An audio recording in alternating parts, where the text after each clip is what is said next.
আজ ১লা জানুয়ারি ২০২৪।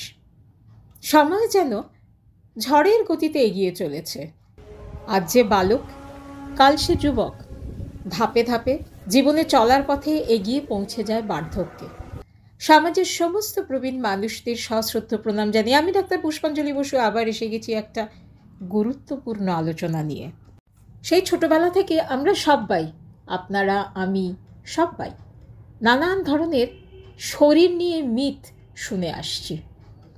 আচ্ছা, এই মিথগুলো কি আদৌ বিজ্ঞানসম্মত, যুক্তিযুক্ত? গল্পের জন্য এরকম একটা বিষয়বস্তু কেন বেছে নিলাম বলুন তো? সেদিন এক পেশেন্ট এসে বললেন, আমার না মাঝে মধ্যেই মাথায় গ্যাস উঠে যায়, বড্ড কষ্ট পাই। আমি গালে হাত দিয়ে ভাবতে শুরু করলাম, আরে গ্যাসটা কোথা দিয়ে মাথায় উঠলো ভাই? কেউ আবার বলেন, আমার প্রায়শই গ্যাসটা বুকে উঠে যায় কিংবা পায়ে নেমে যায়। আচ্ছা, এই বিষয়ে একটু সহজ করে বলি কেমন? এই চ্যানেলে পেটের গ্যাসের সমস্যা, তার কারণ, তার সিমটমস, তার থেকে কী করেই বা নিজেকে রক্ষা করতে হবে, এই সমস্ত তথ্য নিয়ে একটি বিস্তারিত ভিডিও আছে। একটু সময় করে দেখে নেবেন প্লিজ। তাও আপনাদের সুবিধার জন্য একটু ছোট্ট করে বলে দিই। এই যে আমরা কথা বলছি, হাঁ করে জল খাচ্ছি, অনেকে হাঁ করে নিঃশ্বাস নেন, হাই তুলছেন, এভাবেই অল্প বিস্তর হাওয়া কিন্তু ইসোফেগাস দিয়ে স্টামাকে ঢুকে যায়। তাহলে এটির সঙ্গে বদহজমের কিন্তু কোনো সম্পর্ক নেই। আপনারা তো এখন জেনেই গেছেন, ইন্টেস্টিনের ভিতরে যে মিউকাস মেমব্রেন থাকে সেখানে নানান ধরনের উপকারী ব্যাকটেরিয়াও যেমন থাকে, সেরকম অপকারী ভাইরাস, ছত্রাক, ব্যাকটেরিয়া সবই থাকে। এবং খাবার ভেঙে গিয়ে এই সমস্ত অপকারী যে ব্যাকটেরিয়া, ভাইরাস বা ফাঙ্গাস আছে তা গ্যাস তৈরি করে এবং পেটে গ্যাস জমে যায়। আমাদের শরীরে মুখের ভেতর দিয়ে নাইট্রোজেন এবং অক্সিজেন খাদ্যনালীতে প্রবেশ করে, আর হজমের পরে হাইড্রোজেন, মিথেন, কার্বন ডাইঅক্সাইড ইত্যাদি নানান ধরনের গ্যাস তৈরি হয়। এমনকি সালফার পর্যন্তও তৈরি হয়। আমাদের খাদ্যনালী একটা মাস্কুলার স্ট্রাকচার, এটা তো আপনারা সবাই জানেন। এবার সেখান দিয়ে খাবার যাচ্ছে, জল যাচ্ছে, আবার গ্যাসও যাচ্ছে। আর গ্যাস তো বায়বীয় পদার্থ, হালকা। এবার ধরুন স্টমাকে অলরেডি খাবার আছে, জলও আছে, গ্যাস ঢুকে পড়লো। গ্যাস তো হালকা, সুতরাং সে ওপর দিকে ওঠার চেষ্টা করবে। অনেকের অনেক রকম শারীরিক সমস্যা থাকে, যেমন জিআরডি, হায়াটাস হার্নিয়া ইত্যাদি ইত্যাদি। চট করে ঢেকুরটা ওঠে না, ঢেকুরটা আটকে যায়। আর গ্যাস তো স্থির হয়ে দাঁড়ায় না, সে হচ্ছে লাগামহীন ঘোড়ার মতো। সে চারিদিক থেকে বেরোনোর চেষ্টা করে, কিন্তু বেরোতে তো পারবে না স্টমাক থেকে। একমাত্র রাস্তা হচ্ছে গিয়ে হয় ইসোফেগাস থেকে উঠবে, নয় নিচের দিকে পাস করে যাবে। ইসোফেগাস থেকে ওঠাটাই সহজ, ঢেকুর উঠে গেলেই সহজ। সেই জন্য সে চাপ সৃষ্টি করতে থাকে। আর স্টমাকের ওপরেই থাকে আমাদের ডায়াফ্রাম বা মধ্যচ্ছদা, তার উপরেই থাকে লাংস, আর বাঁদিকে থাকে হার্ট। এবার যখন এই গ্যাসটা বেরোনোর চেষ্টা করে এবং ঢেকুর উঠতে পারছে না, ইসোফেগাস দিয়ে বেরোতে পারছে না, তখন ওপর দিকে যখন চাপ সৃষ্টি করে তখনই কিন্তু বুকে চাপ অনুভব করে। অনেকে বলেন মাথায় বুঝি গ্যাসটা উঠে গেছে। না, ব্যাপারটা তা নয়। ব্যাপারটা হচ্ছে এই যে গ্যাসটা বেরোতে পারছে না, আশেপাশের জায়গায় চাপ সৃষ্টি করছে। আমাদের পেটের ভিতরে তো অজস্র অর্গান আছে, নার্ভ আছে, আর্টারি আছে, ভেন আছে। এবার এগুলোর উপরেও চাপ সৃষ্টি করছে এই স্টমাকের ভিতরে বসে থেকে। এই যে চাপ সৃষ্টি করছে তার জন্যই নানান ধরনের সমস্যা অনুভূত হয়, যেমন বুকে চাপ সৃষ্টি হয়, বুকে ব্যথা হয়, মাথায় বুঝি গ্যাস উঠে গেল, মাথার যন্ত্রণা হয়, ঘাড়ে যন্ত্রণা হয়। তাহলে বিষয়টা সহজভাবে বোঝাতে পারলাম তো? আর ইন্টেস্টিনে যখন গ্যাস তৈরি হয় বা গ্যাস জমে যায়, তখন সেটা মলদ্বার দিয়ে বেরিয়ে যেতে পারে।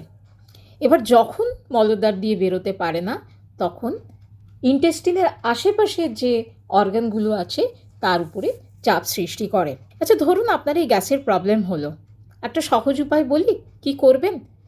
সবচেয়ে ভালো উপায় হচ্ছে হাঁটাহাঁটি করা। জোরে জোরে হাঁটুন, জোরে জোরে হাঁটুন। আস্তে আস্তে ঢেকুর উঠে বা মলদ্বার দিয়ে গ্যাস পাস করে যাবে। হাঁটতে পারছেন না, কষ্ট হচ্ছে, চিত হয়ে শুয়ে পড়ুন। একটা পা একদম সোজা রাখুন, আর একটা পা ভাঁজ করুন। 2 হাত দিয়ে হাঁটুটাকে জড়িয়ে ধরুন, দিয়ে চেপে পেটের সঙ্গে লাগান। এভাবে 5 বার একটা পা, 5 বার আরও একটি পা। গ্যাস অবশ্যই বেরিয়ে যাবে।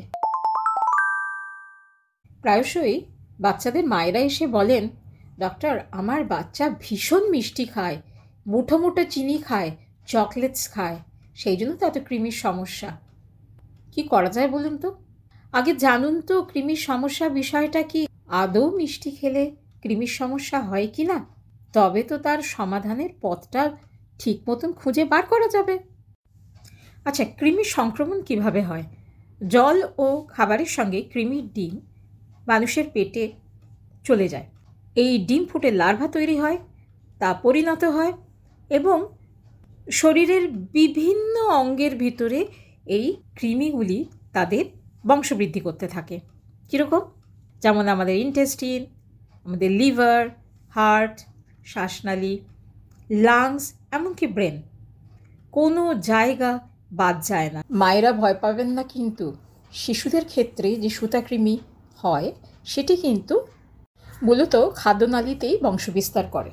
এবার মলত্যাগের পরে এই কৃমি আবার মলের সঙ্গে বাইরে চলে আসে, মাটিতে মেশে, জলে মেশে, আবার ঘুরে ফিরে শরীরের মধ্যে চলে যায়।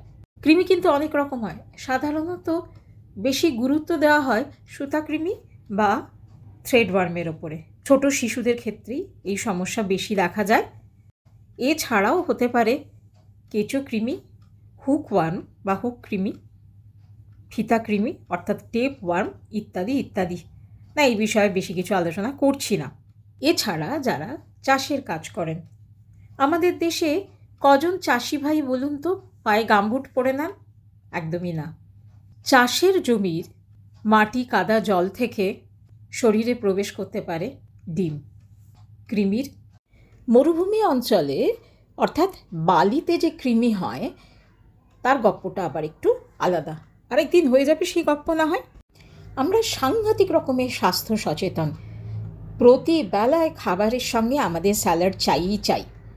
এছাড়া পেট ভরানোর জন্য মাঝে মধ্যেও আমরা স্যালাড খাই, কিন্তু স্যালাড তৈরির আগে সবজি এবং শাকপাতা ভালো করে ধুয়ে নেওয়া হয়েছে তো, পরিষ্কার করা হয়েছে তো, না হলে কিন্তু বুঝতেই পাচ্ছেন গ্লোবালাইজেশনের যুগ এখন, তাই দেশে বিদেশের নানান ধরনের খাবার চেখে দেখতে আমরা পছন্দ করি, কিন্তু কোনটি আপনার শরীরের জন্য ভালো, কোনটি ভালো নয় সেটাও তো জানতে হবে। অনেকে শুয়োরের মাংস খান, এর অনেকগুলো নাম আছে, সেগুলো আমি আর বলছি না, কিন্তু সাবধান হবেন। শুয়োরের মাংস যারা নিয়মিত খান তাদের কিন্তু কৃমি হওয়ার প্রবণতা একটু বেশি। যারা শাকসবজি অল্প সিদ্ধ করে খান, ভাবেন যে বেশি সিদ্ধ করলে শাকসবজির গুণ নষ্ট হয়ে যাবে, তারা একটু ভেবে দেখবেন। আমাদের অনেক উন্নতি হয়েছে, এখন আর সেই আগের গ্রামগঞ্জ নেই। মাঠে ঘাটে যেখানে সেখানে মলত্যাগ করার অভ্যেস সবাই ছাড়তে পেরেছেন কি? তার ফলশ্রুতি কৃমি। মলত্যাগের পরে প্রত্যেকেরই উচিত ভালোভাবে হাত সাবান দিয়ে ধুয়ে নেওয়া। সুন্দর নখ রাখেন, নখের নানানভাবে পরিচর্যা করেন, কিন্তু যার বাড়িতে ছোট শিশু আছে বা বয়স্ক মানুষ আছে যাকে খাবারে নিয়মিত হাত দিতে হয়, তারা একটু সাবধান হবেন, নখ নিয়মিত পরিষ্কার করবেন যাতে তার থেকে কোনো রকমের সংক্রমণ না হয়। সন্দেশ আমাদের বাঙালির ঐতিহ্য, আর এই সন্দেশ যেভাবে তৈরি হয় একটু ভেবে দেখুন তো।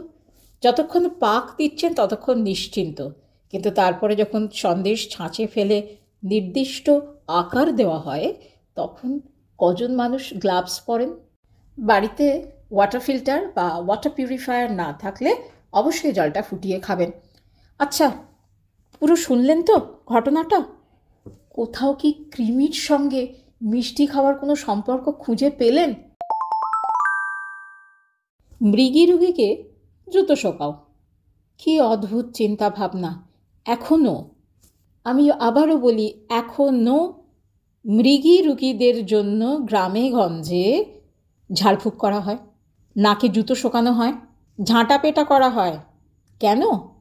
আরে এর উপরে তো অপদেবতা ভর করেছে, এর উপরে ভূত ভর করেছে, এর উপরে পেতনি ভর করেছে, এর উপরে ব্রহ্মতত্ত্বী ভর করেছে, কোনোটাই নয়। মৃগী রোগ একটি নার্ভের অর্থাৎ স্নায়ুর রোগ, ইংরাজি থেকে বলা হয় এপিলেপসি। মৃগী রোগী যদি আপনার সামনে কখনো অসুস্থ হয়ে পড়েন অর্থাৎ খিঁচুনি বা কনভালশন হয়, ভয় পাবেন না। তাহলে কি করবেন? প্রথমত হচ্ছে পোশাকটা একটু হালকা করে দেবেন, যেন টাইট না থাকে আর একটা নিরাপদ জায়গায় তাকে শুইয়ে দেওয়ার বা বসিয়ে দেওয়ার চেষ্টা করবেন। দাঁত কপাটে লেগে গেলে অনেকে মুখটা একটু ফাঁক করে একটা চামচ রেখে দেওয়ার চেষ্টা করেন। না, এটা করবেন না। একটা পরিষ্কার রুমাল মুখের মধ্যে অর্থাৎ দুটি দাঁতের ফাঁকে ঢুকিয়ে দেওয়ার চেষ্টা করবেন, যাতে দাঁত কপাটি লেগে তার জিভে কামড় না লাগে। এবারে একটা নতুন মিথের কথা বলি। যারা একটু মোটা মানুষ বা খুব স্বাস্থ্য সচেতন, তারা তাদের খাদ্য তালিকা থেকে একদম আলু বাদ দিয়ে রাখেন। ভীষণ ভুল। আলুর অনেক অনেক গুণ আছে। আমাদের যেমন প্রধান খাদ্য ভাত বা রুটি, সেরকম পশ্চিম দুনিয়ার মানুষদের প্রধান খাদ্য কিন্তু হাই প্রোটিনের সঙ্গে প্রচুর পরিমাণে বিভিন্নভাবে রান্না করা আলু। আলু কার্বোহাইড্রেট সমৃদ্ধ। সুতরাং সবাই ভাবেন তোমার সুগার হয়েছে বাপু, আলু একদম খাবে না। আরও একটি ভুল ধারণা। আলু ন্যাচারাল অ্যান্টাসিডের কাজ করে, তাই বলে কষা আলুর দম কিংবা ফ্রেঞ্চ ফ্রাই এগুলো কিন্তু শরীরের জন্য মোটেই উপকারী নয়। আলু সেদ্ধ কোলেস্টেরল, ট্রাইগ্লিসারাইড নিয়ন্ত্রণে রাখতে পারে, কনস্টিপেশন রোধ করে, এমনকি অন্ত্র বা ইন্টেস্টিনের ক্যান্সার এবং হার্টের রোগীদের জন্য অত্যন্ত উপকারী। আসলে আলুর কোনো দোষ নেই। দোষটা কার জানেন? আলুর সঙ্গে যে মশলাপাতি যায়, যে তেল যায়, ঘি যায়, এগুলোই হচ্ছে ওজন বাড়ানোর মূল কারণ। তাহলে ভুল ধারণা ভাঙল তো। প্রায়শই বাচ্চাদের অভিভাবকেরা বলেন, আমার বাচ্চা এত চকলেটস খায়, এত মিষ্টি খায়, এত লজেন্স খায়, দাঁতে ওর পোকা হবেই হবে। একটু দাঁতে পোকা, সেটা কীরকম জিনিস? দাঁতে আবার পোকা হয় নাকি? অনেক সময় টর্চ ফেলে মুখের ভেতরে পরীক্ষা করতে গিয়ে দেখি দাঁতের বিভিন্ন অংশ ক্ষয়ে গেছে, কালো ছোপ পড়ে গেছে। দাঁতের সমস্যা নিয়ে একটি ভিডিও এই চ্যানেলে আছে, একটু সময় করে দেখে নেবেন কেমন। দাঁতের গঠন, এই বিষয়টা জানা খুব প্রয়োজন।